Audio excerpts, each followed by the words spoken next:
오늘은 성막의 뜰에 있는 제단과 성막을 에워싸고 있는 울타리에 대해서 우리가 말씀을 살펴봅니다. 하나님께서 중요한 것부터 말씀하셨습니다. 그래서 하나님의 임재의 가장 최고의 상징은 언약궤, 증거궤라고 성경에 지금 자주 나오는 그 하나님의 약속의 말씀이 있는 그것입니다. 우리가 예수님 안에서 구원하신다는 그 약속이 없이는 우리는 하나님 앞에 나아갈 수 없는 것처럼 하나님께서 이스라엘 백성들과 언약을 맺은 그것이 가장 중요한 것입니다. 그래서 그 모든 것은 금으로 만들었죠. 그것은 인간이 가장 소중하게 여기는 것이 금이기 때문에 하나님께서야 뭐 금이나 뭐 그런 거에 대해서 크게 신경을 쓰시겠습니까마는 우리 인간이 보기에 가장 정성을 기울이는 것이 그것이 중요한 것입니다. 하나님은 온갖 이런 물질 세계를 초월해 있다 할지라도 우리 마음의 정성이 어떠한지는 그것을 보시기 때문에 그런 마음으로 항상 주님 앞에 나가는 자세가 필요합니다. 그리고 그것이 지성소에 있고 그 다음에 성소에서는 하나님께서 우리에게 끊임없는 생명의 떡으로 임하시는 진설병상과 향단 얘기는 뒤에 나옵니다. 그리고 촛불을 밝히는 등잔대에 대한 말씀이 나오고, 그래서 이제 지성소와 성소 밖으로 나아가면 거기는 뜰입니다. 뜰. 그래서 뜰에는 먼저 하나님 앞에 밖에서 그 성막 안으로 들어올 때 동쪽에 문이 있습니다. 문을 들어와서 제일 먼저 거쳐야 되는 것이 번제단입니다. 그래서 이 제단은 짐승을 태워 불태워 홀로코스트입니다. 모든 것을 태워드리는 제단. 그래서 이 제단은 27장 1절에 조각목으로 길이가 5규빗, 너비가 5규빗, 한 규빗이 그 45cm입니다. 그러니까 2m 25cm 정도 되죠. 그래서 정사각형으로 만들고 높이는 3규빗, 그러니까 1.35죠. 1.35m입니다. 45cm를 3을 곱하면 1.35m니까 제단 높이는 별로 안 높아요. 그래서 키가 작은 제사장도 충분히 번제물을 태워드릴 수 있도록 그렇게 이제 만들었는데, 그래서 이것을 땅에 딱 놓으면 밑에서 불이 올라와서 이제 짐승을 살라해야 되는데 실질적으로는 이게 조금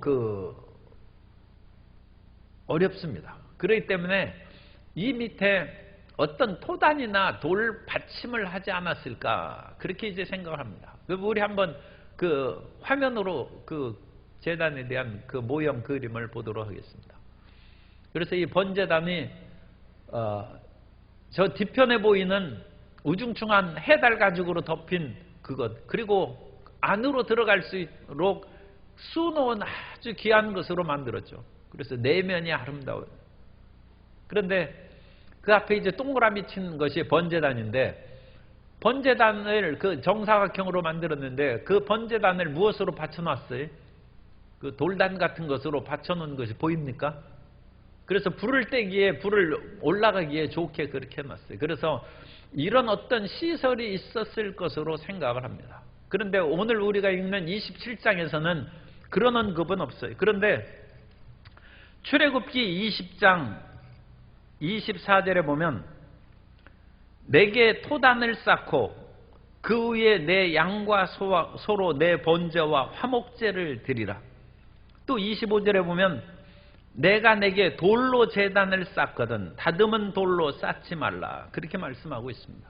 그래서 이 말씀하고 같이 연결시켜서 생각하면 이런 어떤 밑에 저런 돌이나 흙으로 그 뭔가 밑에 받침을 하고 그 위에다가 우리도 부뚜막을 만들고 그 위에 솥을 만들고 어떤 그런 뭐 요리를 할 때 가지에 뭐 바베큐를 한다 할지라도 밑에 이제 받치는 것이 있고 위에 거리를 해서 이렇게 바베큐를 돌려야 될 거 아닙니까? 그런 식으로 실질적으로는 하지 않았을까 그렇게 생각합니다. 그 다음에 그래서 위에 이와 같이 2.25m의 정사각형의 그런 그 재단을 만들고 속에는 조각목이고 그 겉에는 노스로 씌웠어요. 그런데 밑에 불이 이렇게 올라오면 속에 있는 조각목이 타지 않았을까 그런 염려가 있기 때문에 사실은 그런 실질적으로 저런 상자를 만들기보다는 옆으로 이와 같이 위아래 그런 그 가운데는 터진 그런 공간으로 만들었을 수도 있습니다. 그래서 이런 그 실질적으로 번제단을 만들고 활용하는 데는 상당히 좀 어려움이 있습니다. 노시 녹는 그 온도가 1083도랍니다. 그래서 노천에서 불을 떼서 1000도 이상 올리기는 사실 굉장히 어렵습니다. 사실 소성도가 이 불을 떼는 온도가 굉장히 높으면 이 질긋을 만들 때도 이 석영이라든지 그런 그 속에 일반 흙 속에 있는 그런 것들이 녹아내려서 이게 자연유약입니다. 그것에서 이 미세한 틈새를 막아버려서 쇳소리가 나는 단단한 그런 토기가 만들어지는데 보통 그냥 일반 불을 떼서는 그렇게 온도가 높이 올라가지 않습니다. 올라가지 않아서 보통 그냥 구운 흙에는 물이 셉니다. 물이 새는데 그런 아주 1000도 이상의 그것으로 하면 이제 쇳소리 나고 그래서 더 그 가마 속에 넣은 것은 이제 완전히 청자나 배자, 도자기가 되는 것이죠. 그러니까 저런 노천에서는 노시 녹아내리지 않고 충분히 번제물을 드릴 수 있을 것으로 생각합니다. 그 다음에 그리고 그 번제단에 있는 그런 것들을 밖으로 운반해서 버리고 그럴 때 이와 같은 그런 재 담는 그릇이나 대야나 그런 것들을 이제 만들어서 그 부속 도구입니다. 그런 것들을 만들었습니다. 예, 됐습니다. 그래서 이런 제단을 이제 만드는데 그 제단에서 중요한 것은 2절에 그 네 모퉁이 위에 뿔을 만들되 그 뿔이 그것에 이어지게 하고 그 제단을 노스로 싸라고 했습니다. 그래서 제단의 모퉁이에 여기에 있으면 이 뿔이 이렇게 나타나는 모퉁이. 그래서 이 뿔은 무엇을 의미하느냐? 크게 두 가지 얘기합니다. 하나는 그런 제물을 드리는 짐승들의 뿔을 상징하는 것이다. 그렇게 하고 또 하나는 이것은 하나의 기둥을 상징하는 것이다. 어떤 기둥이냐? 야곱이 그 집에서 이제 형의 분노와 아버지를 속인 그 잘못으로 집을 떠나 나갈 때 베델에 가서 돌베개를 베고 잤는데 하나님의 임재하심이 거기에서 있었지 않습니까? 하늘문이 열리고 사다리가 내리고 천사가 우르락 내리락 하는 것을 보고 이곳이 하나님의 집이구나 해서 자기가 베고 누웠던 돌을 기둥으로 세우고 하나님에 대한 그런 예배와 찬양과 자기의 결단을 세우는 것입니다. 그리고 기름을 부었다고 했습니다. 그런 것이 이제 기둥의 의미입니다. 그래서 이 번제단에 있어서 가장 중요한 그 부속품이라고 하든지 아니면 그 번제단의 핵심적인 그런 그 모습은 이 뿔입니다. 제단의 뿔. 그래서 이 제단의 뿔을 붙잡으면 생명을 구해주는 그것으로 이제 생명을 상징한다. 열왕기상 2장 28절에 보면 솔로몬이 이제 왕으로 등극하고 요압은 솔로몬의 대적 아도니아의 편을 들었었습니다. 그런데 그 소문이 요압에게 들림에 그가 야훼의 장막으로 도망하여 제단 뿔을 잡으니 이는 그가 다윗을 떠나 압살롬을 따르지 아니하였으나 아도니아를 따랐음이더라. 그래서 그 압살롬은 처음 반역했을 때 그때는 이제 다윗의 편이었지만 솔로몬과 아도니아가 왕의 경쟁을 할 때 솔로몬을 따르지 아니하고 아도니아를 따르기 때문에 이제 정세가 뒤바뀌었을 때 솔로몬에 의해서 죽음의 위협을 당하게 되죠. 그리고 그것은 다윗이 이 요압이 평화시에 장군을 2명이나 죽였어요. 그러니까 그것을 적절하게 처리하라고 다윗이 솔로몬에게 유언했습니다. 그러니까 요압이 꼼짝없이 죽게 되었을 때 제단 뿔을 잡아서 살려달라는 것이었는데, 그러나 범죄하고 잘못한 사람은 하나님의 제단 뿔에서도 끌어내려서 그 처단하라고 했어요. 그래서 요압이 죽죠. 그러나 어쨌든 보통 그런 사소한 죄를 지은 그런 것은 이 제단 뿔을 잡으면 용서를 받고 생명을 구하는 아주 중요한 것입니다. 그래서 이 번제물을 드리고 제단 뿔을 세움으로써 하나님의 용서하심과 생명을 얻는 그런 은혜의 역사를 우리가 볼 수 있다. 그렇게 생각하시면 됩니다. 그리고 나서 이 아까 본 그 제단에는 중간에 노수로 만든 그물을 쳐서 거기에서 드리는 번제물이 밑에는 불이 있고 이 노시 이렇게 있어가지고 무슨 적쇠 비슷하게 그것을 재물이 떨어지지 않도록 그것을 만들어 놓은 것으로 그렇게 생각합니다. 그런데 이런 그 제단이 불을 잘 탈 수 있도록 아마 그 사면을 좀 터놓았지 않을까. 아니면 부뚜막에서 불길이 쭉 나갈 수 있도록 옆에는 막고 앞뒤로는 그거 열어놓은 그와 같은 상황이었을 것인데, 그런 거에 대해서는 성경에 구체적으로는 이제 얘기를 안 합니다. 그리고 그 바닥을 어떻게 처리해야 하는지에 대해서도 성경에 언급이 없습니다. 바닥은 뭐 이제 재나 뭐 그런 것이 쌓여 있죠. 그러니까 그것은 쉽게 그것을 제거해서 운반하고 버릴 수 있도록 아마 그런 구조로 되었을 것으로 생각합니다. 그리고 그것을 옮기는 대야라든지 또는 짐승들을 거기에서 올려놨으면 그것을 잘 타서 하늘로 올라가도록 그것을 그 손으로 만질 수 없으니까 갈고리를 만들어서, 그건 거룩한 이제 도구죠. 사적으로는 쓸 수 없고 그런 제단용 그와 같은 도구들을 만들어서 사용하라고 했습니다.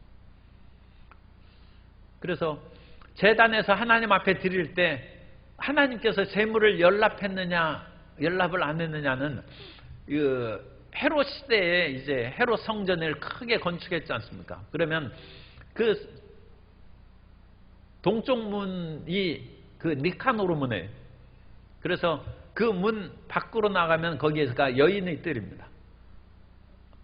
그래서 제사장이 제물을 갖고 하나님 앞에 드릴 때 그 제물이 하나님 앞에 연납됐으면 밖으로 나와서 니카노르 문에 나와서 거기에 있는 그 제물을 드린 사람에게 선포합니다. 당신의 제물이 하나님께 연납되었다. 선포를 합니다. 그런데 그것은 하나님께서 주시는 어떤 특별한 메시지가 있어도 그것을 할 수 있고, 그렇지 않으면 제물이 순조롭게 타서 하늘로 올라가면 그건 받으신 것이고, 이 제물이 그냥 연기가 밑으로 해가지고 제사장이 이거 아주 그 눈이 맵고 이제 코가 매워가지고 연기 때문에 정신을 차릴 수가 없어요. 그러면 그 제사장이 나와서 예물을 잘 받으셨다 그 말을 못하겠죠.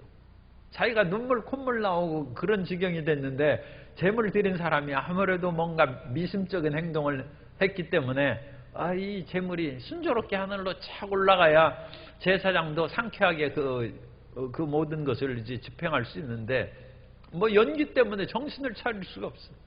그러면 제물이 별로 잘 연락되지 않았다, 그렇게 얘기할 수 있을 것입니다. 그래서 이 드리는 헌신의 그와 같은 것들도 하나님께서 받으셨느냐, 가인의 예물로 안 받으셨느냐, 아벨의 제물로 받으셨느냐, 그런 것들을 제물 드리는 사람에게 이제 말해주는 그 일들이 있었습니다. 그래서 이 번제단은 하나님 앞에 나오는 그런 속죄와 헌신의 그런 첫 계단인데, 번제단의 모든 그런 그 도구의 제작은 조각목을 노스로 싸서 만들었어요. 그러니까 우리가 하나님 앞에 우리 자신을 전체 드리고 헌신하는 것도 대단한 결심이고 쉬운 것은 아니죠. 그런데 우리가 하나님 앞에 드리고 헌신했다 해서 그것이 끝난 것이 아니라는 것입니다. 그것은 겨우 노수로 된 그런 상태에 불과하다는 거예요. 우리는 언약궤가 금으로 된 것을 상징해야 됩니다.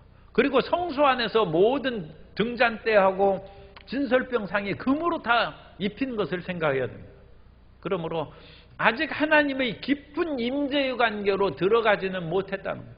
겨우 하나님 앞에 그 재물을 연락했을지라도 노수로 된 그와 같은 하나님과의 친분 관계 정도에 불과한 것이다. 그러므로 하나님 앞에 내가 충성하고 헌신하겠습니다. 그것은 지금 시작인 것으로 생각해야 된다. 그래서 거기에서 더 더 금과 같은 고귀한 하나님의 그 관계로, 하나님과의 친분 관계로 들어가는 믿음의 발전과 성숙이 있게 되시기를 바랍니다.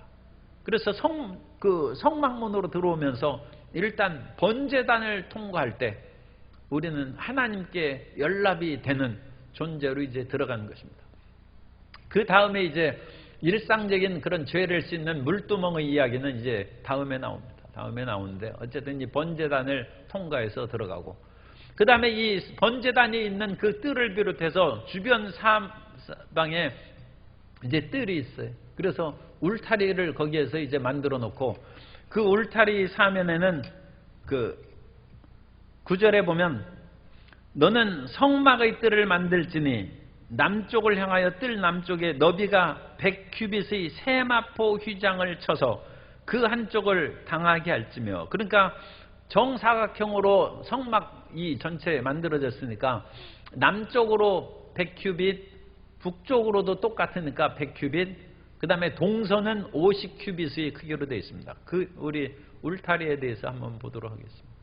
그래서 이 울타리는 이와 같은 기둥을 세웠어요. 일단 기둥을 세우고 이 기둥에다가 세마포를 쭉 해서 휘장을 두른 것이죠. 그래서 막을 둘러서 밖에서는 그것을 볼 수 없도록 그와 같이 만들었습니다. 그 다음에 보세요. 그리고 그것은 저 기둥들은 전체 크기로 하면 놋기둥이 이제 그 짧은 변에는 10개씩 하면 20개죠. 긴 쪽에는 20개. 그러니까 양 2개 있으니까 20개니까 북쪽과 남쪽 면은 40개가 있고, 그 짧은 면인 동쪽과 서쪽으로는 20개에서 놋기둥이 60개가 되어 있습니다. 그래서 높이는 5규빗이니까 2.25m니까 사람이 거기 키가 2.25 넘는 사람도 가끔 있습니다만 일반적으로는 없죠. 그러니까 이 성막 안을 이 가까이에서는 못 봅니다. 가까이서는 못 본다. 그리고 100규빗 곱하기 50규빗이니까 100규빗 곱하기 50규빗의 이 안에가 22.5m하고 45m예요. 이 22.5m 곱하기 45m면 그것이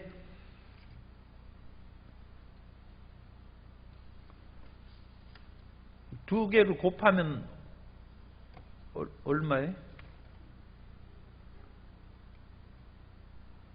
두 개를 곱한 걸 내가 써왔는데, 여러분이 또 암산 잘하는 사람은 금방 할 수도 있는데 이거 뭐 계산 1012.5제곱미터예요. 1012.5제곱미터고 1012.5제곱미터를 대략 평으로 나누면 이 제곱미터를 3.3으로 나누면 됩니다. 그러면 약 306평 정도 돼요. 그래서 이 성막 전체 안에가 한 300평 정도밖에 안 돼요. 별로 안 크죠, 그죠? 여기가 306평입니다. 그러니까 놋기둥 60개 하는 그 안쪽이 306평이에요. 306평. 그리고 그 안에 성막의 그 휘장을 이렇게 한 데는 한 60평 정도밖에 안 된다고 그랬죠. 그러니까 이 성막이 그렇게 큰 그런 규모는 아닙니다. 그래서 이와 같이 성막을 만들고, 그 다음에 이 성막의 그 혼동되기 쉬운데 이것은 밖에서 들어가는 성막문입니다. 그러니까 성막문이고, 또 성막문으로 우리가 전에 살펴본 것은 성소로 들어가는 문이 있어요. 그거는 이제 성소로 들어가는 문이고, 여기는 밖에서 울타리에서 들어가는 문입니다. 동쪽으로 그렇게 되어 있습니다. 그래서 양쪽으로는 휘장을 쳐서 고정시켜 놓고 가운데는 20규빗 정도로 터놨습니다. 20규빗은 한 9m 되죠. 그러니까 9m 정도가 상당히 넓은 성막문이에요. 성막문이 그와 같이 넓은 것은 재물이라든지 여러 그런 짐승 재물이라든지 또 여러 가지 나무라든지 그런 것을 이제 성전에서 번제로 드릴 때 땔감이 있어야 되니까 그런 것을 해야 돼요. 그래서 이 땔감을 고르는 그런 것들도 이제 레위인이나 하급 제사장들이 그 땔감을 구했습니다. 그 땔감도 벌레 먹지 않고 상하지 않은 아주 좋은 것으로 그같이 번제 땔감을 만들어서 그 짐을 지어야죠. 그걸 짐을 짓고 레위인들이 그것을 이제 옮기고 그래야 되기 때문에 이 성막의 문은 9m 정도의 폭인데 이 9m 폭에 기둥들을 세워서 이것을 저 천막으로 이렇게 고정시켰다가 그것을 항상 열 수 있도록 그렇게 만드는 것입니다. 그래서 이런 성막문을 울타리를 만들었다. 그런데 이런 울타리의 그런 높이가 5큐빗이고 네, 됐습니다. 울타리 높이가 5큐빗이니까 2.25m라고 했죠. 그리고 그 안에 있는 성막의 높이는 몇 미터라고 그랬어요? 그거 잘 모르시죠? 성막 안에 있는 성막의 높이는 10큐빗이에요. 10큐빗. 그러니까 성막은 4.5m 높이에요. 4.5m. 울타리는 2.25m예요. 그러면 바로 울타리 가까이에서는 안이 안 보이지만 멀리 떨어지면 뭐가 보이겠어요? 성막의 그런 해달 가죽으로 덮은 그 성막이 보이는 거예요. 그래서 하나님께서는 자신을 감추려고 울타리를 세운 것이 아니라 사람들이 함부로 범접하지 못하도록 울타리를 세운 것입니다. 하나님께서 시내산에서 이것은 또 마찬가지예요. 시내산에서 하나님이 강림하시죠. 하나님께서 사람들에게 보이려고 강림하신 것입니다. 그러니까 하나님은 우리를 만나기를 원하시는 하나님이십니다. 그런데 하나님이 우리를 만나기를 원하신다고 해도 죄짓고 불의한 사람이 너무 가까이 오면 안 되는 거예요. 아니 태양이 좋다고 해가지고 너무 가까이 가면 어떻게 돼요? 옛날 무슨 그리스 이야기에 보면 자기 아들이 잘못해가지고 옥에 갇혔어요. 그래가지고 그 아버지가 밀랍을 붙여서 새 털을 가지고 날개를 만들었어요. 그래서 그것을 들여보내가지고 내가 날아서 이 감옥을 탈출하라. 그러나 너무 태양 가까이는 가지 말라. 왜냐하면 밀랍으로 만들었으니까 밀랍이 녹아버리면 날개가 떨어진다는 거죠. 그래가지고 그것을 자기 아들에게 들여보냈더니 그것을 어깨에 이렇게 묶었어요. 묶어가지고 천사처럼 이제 밀랍으로 친 날개로 하니까 휙 날라서 감옥을 탈출했어요. 옛날에는 이제 어느 정도 높이만 이렇게 해놓으면 지붕 창살이 있는 그런 감옥도 있지만 그런 밖에 이제 개방된 거죠. 그래가지고 그런데 아들이 너무 기분이 좋아가지고 아버지가 절대로 태양 가까이 가지 말라고 했는데 한 번 더 높이 올라가 보자 해서 계속 높이 올라가니까 태양빛이 더 강렬해가지고 밀랍으로 붙인 그것이 녹아버렸어요. 그래서 바다에 떨어졌어요. 그 다음 얘기는 안 하겠어요. 그래가지고 그렇게 됐어요. 그러니까 이 너무 높은 곳에 가까이 가는 것은 큰 위험한 것입니다. 그래서 시내산에서 하나님께서 경계막을 딱 오고 그 경계선을 침범하지 말라고 모세에게 신신당부하는 것입니다. 그러면 하나님께서는 백성들을 만나기를 원해서 왔는데 이 백성들이 그야말로 자기 분수를 모르고 교만하게 더 하나님께 가까이 나오면 하나님의 그런 권능으로 인하여 그것이 큰 해를 당할 수 있다. 이사야가 하나님 앞에 나와서 우시아 왕이 죽던 해에 하나님의 은혜를 받기 위해서 성전에 와서 열심히 기도하다가 하나님의 임재하시는 그 영광을 딱 체험하는 것입니다. 그래서 하나님이 보좌에 앉아 계시는데 그 보좌의 모습은 안 보고 그 옷자락만 성전에 가득하고 스랍 천사들이 6날개를 가지고 자기 몸을 가리고 찬양하는데 그 영광의 모습을 본 직후에 이사야가 하는 말은 화로다 나여 망하게 됐다.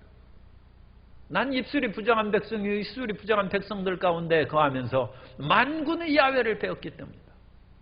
그래서 우리가 하나님 앞에 가까이 가기 위해서는 우리가 구원받은 후에도 더 우리가 열심히 기도하고 말씀 가운데 우리를 정화하고 새롭게 함으로써 하나님께서 가까이 오라고 허락하신 만큼만 가까이 가면 신앙에 어려움이 없습니다. 그래서 신앙생활을 하다가 자칫 교만에 빠지는 사람이, 내가 기도를 하루에 5시간 하고 성경을 5시간 읽으니까 하나님 앞에 금방 가까이 갈 수 있겠다. 그래도 하나님이 오라고 하실 때까지 겸손해야 됩니다. 모세가 떨기나무 가운데 불 붙는 그 모습을 보고 그 놀라운 광경입니다. 그건 하나님이 지금 불꽃 가운데 임재하셨다는 것입니다. 하나님이 불로 상징된 것이죠. 하나님께서 모세를 만나기 위해서 오신 것입니다. 그리고 모세를 부르신 것입니다. 그런데도 불구하고 모세가 왜 떨기나무에 불꽃이 꺼지지 않는가 해서 가까이 갈 때 더 이상 오지 말라는 것입니다. 그리고 내 발에 신을 벗어라. 이것은 거룩한 곳이다. 그래서 울타리는 그런 일반 백성들이 성막에 가까이 멀리서는 볼 수 있어도 가까이 너무 오지 못하도록 울타리를 쳐놓은 것입니다. 그런데 멀리서는 어떻게 해야 돼요? 성막을 봐야 되는 것이죠. 하나님의 임재하심을 보는 것입니다. 그래야 믿음이 생기죠. 교회는, 그러니까 교회가 이제 처음 개척하고 그럴 때 돈도 없고 여러 가지 상황이 어려우면 지하실에서 교회를 이렇게 하고 그러죠.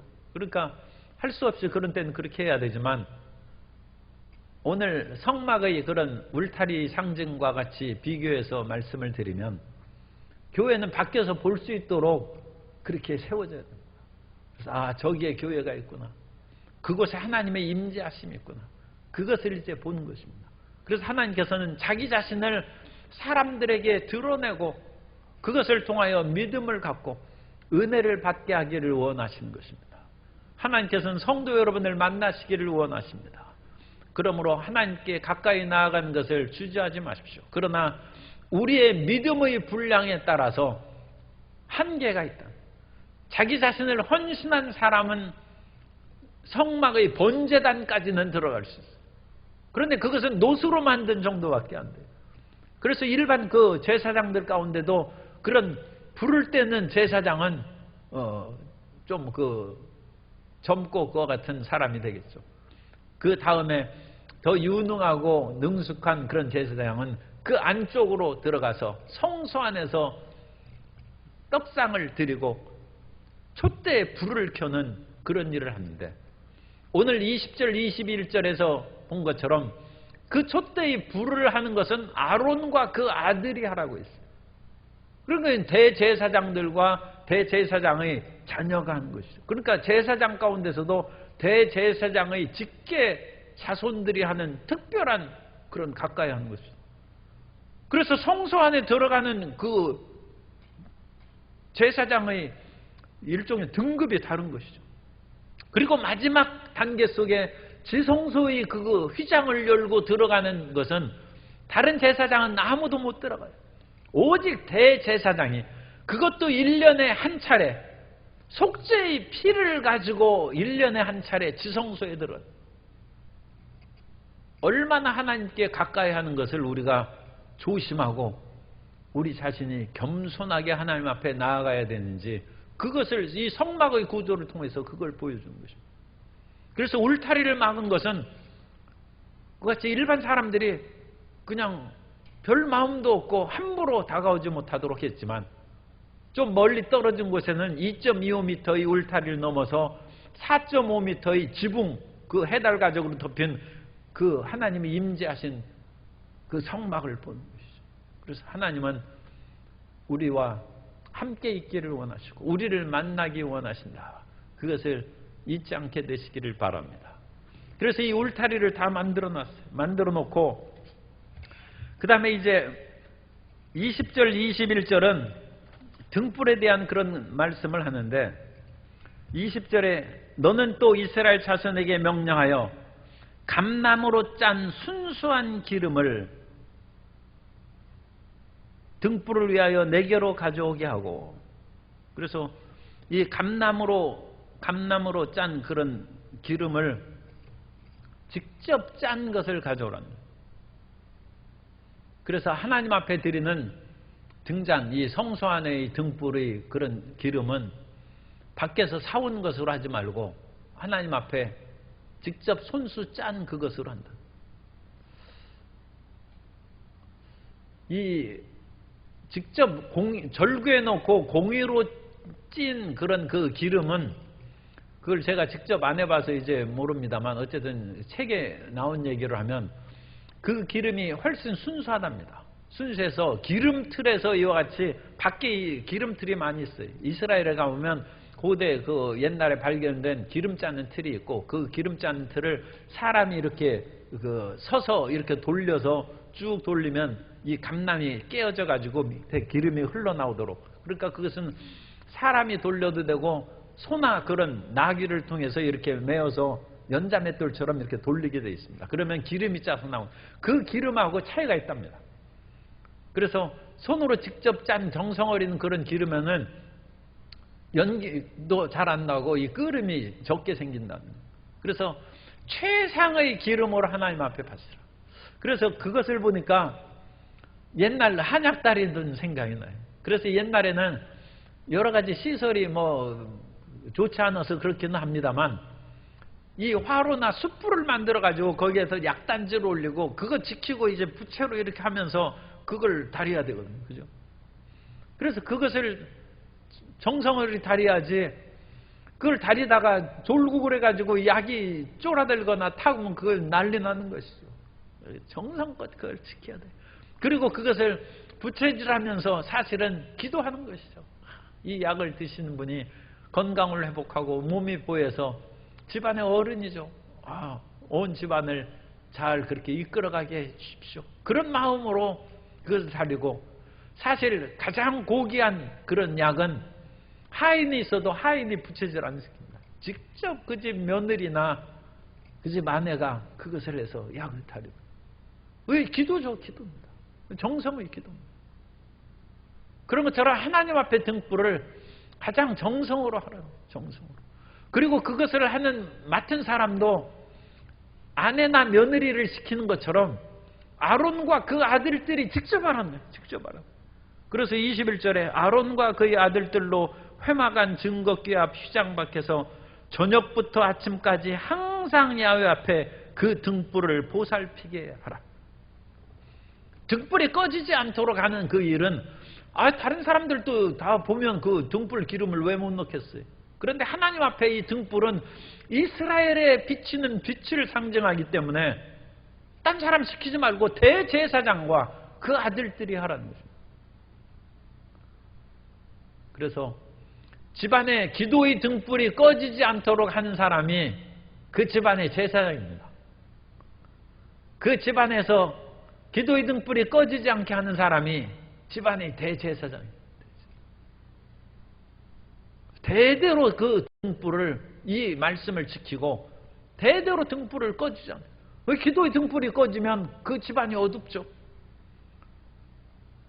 그러니까 신분으로는 아내가 될 수 있고 다른 그런 자녀가 될 수 있어도 기도의 등불을 꺼지지 않는 사람이 영적 대제사장. 그리고 그것을 힘들고 어렵다고 해서 불을 꺼뜨리거나 기도의 등불을 멈추는 그런 일이 없도록 대대 이어갈 수 있도록 기억하라. 자손만대 하나님의 복을 받는 것은 무조건적인 것이 아닙니다. 아브라함의 자손이 1000대까지 복을 받으려면 아브라함의 약속을 1000대까지 붙들고 사는 자손이 있을 때 1000대까지 그것을 복을 내려주신 것이지, 아브라함의 약속을 중간에서 그것을 잊어버리고 그것을 거역했다. 그러면 아브라함의 자손이 바벨론의 포로로 끌려가는 것입니다. 그러나 포로로 끌려갔어도 그들이 회개하고 돌이켜서 우리의 조상 아브라함에게 주신 그 약속, 또 모세의 율법에 하나님의 율법을 지키면 1000대까지 복을 받는다는데 우리가 회개합니다 하면 그 언약이 있기 때문에 다시 돌이켜서 꺼진 등불을 켜고 새로운 생명의 길로 인도해 주신 것이죠. 그러니까 혹시라도 불이 꺼졌으면 회개하고 다시 불을 켜면 돼요.